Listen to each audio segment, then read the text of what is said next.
Morning সবাইকে। এখন আমি মোচার ঘন্ট বানাবো। কেমন আছেন সবাই? আজকে একটা নতুন রান্না নিয়ে চলে এলাম। এই যে মোচা বানাবো আজকে। এটা হচ্ছে মোচা সিদ্ধ করতে দিয়েছি, সিদ্ধ হচ্ছে। কড়াইতে তেল দিয়েছি, এবার ফোড়ন দেবো, জিরে ফোড়ন, পেঁয়াজ দিলাম,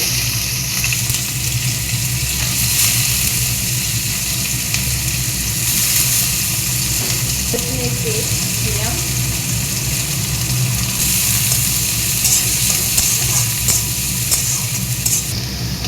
এবার এই যে টমেটো কুচি দিয়ে দিলাম,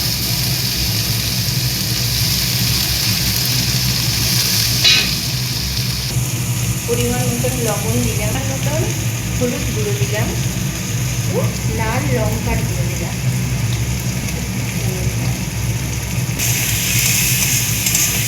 দিয়ে ভালো করে নাড়া হচ্ছে দিয়ে এই যে কষা হয়ে গেছে। এবার এই যে মুগের ডাল আর হচ্ছে মুসুরির ডাল ভালো করে ধুয়ে রেখে দিয়েছি, এইগুলো দিয়ে দেবো।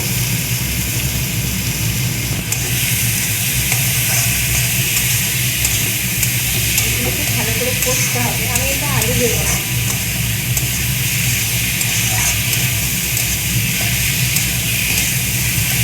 একটু কাঁচা লঙ্কা একটু ভেঙে দিলাম,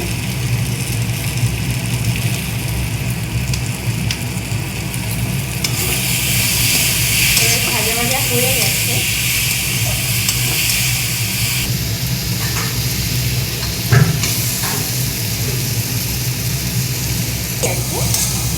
এবার আমি সিদ্ধ করা এই যে মোচাটা দিয়ে দেবো, দিয়ে একটু ভালো করে কষতে হবে খানিক।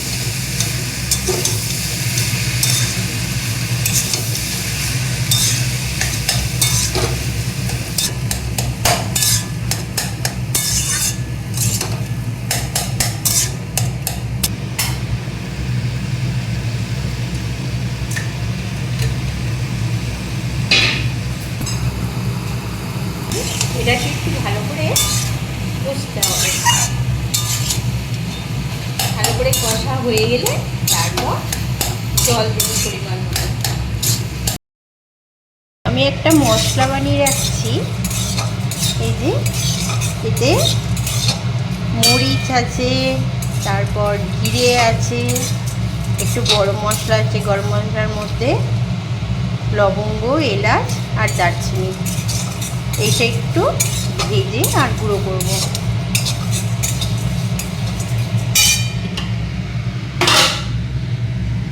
তো এই যে আমার প্রায় কষা হয়ে গেছে। এবার আমি পরিমাণ মতন জল দেব।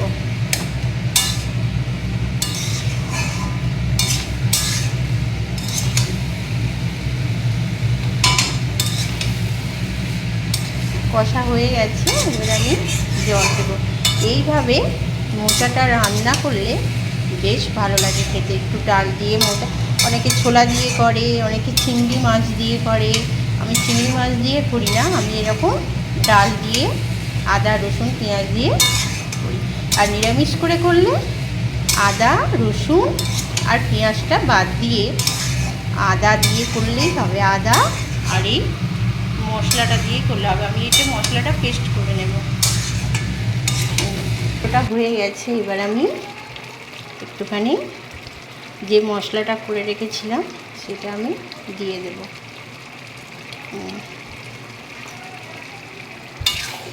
মশলাটা দিয়ে দিলাম।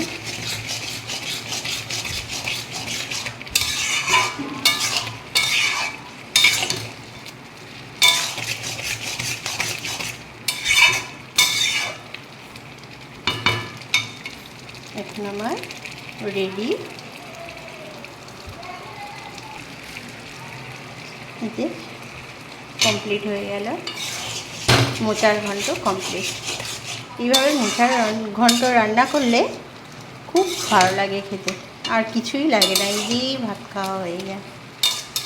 এই পদ্ধতিতে মোচার ঘন্ট তৈরি করলে খুব সুস্বাদু হয় খেতে। যদি ভালো লাগে লাইক কমেন্ট শেয়ার করে দেবেন। লিভস।